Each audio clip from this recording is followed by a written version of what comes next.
Hey there, folks. Coach Aram Grigorian here.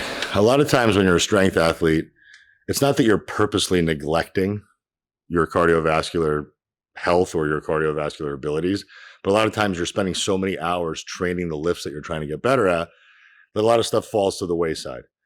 I'm going to recommend that you do some type of cardio, and it could be literally as simple as coming over here and grabbing a 30 or 40 pound med ball and just doing sets of 8 to 10 med ball slams at the end or at the beginning of your session. If it's at the beginning, it's A, to prime your CNS.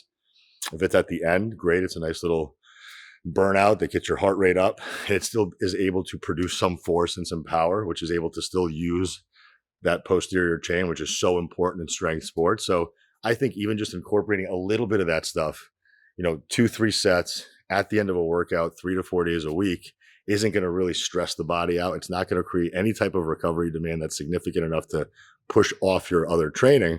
But this is a great way to just incorporate some cardiovascular work that you might not be doing elsewhere.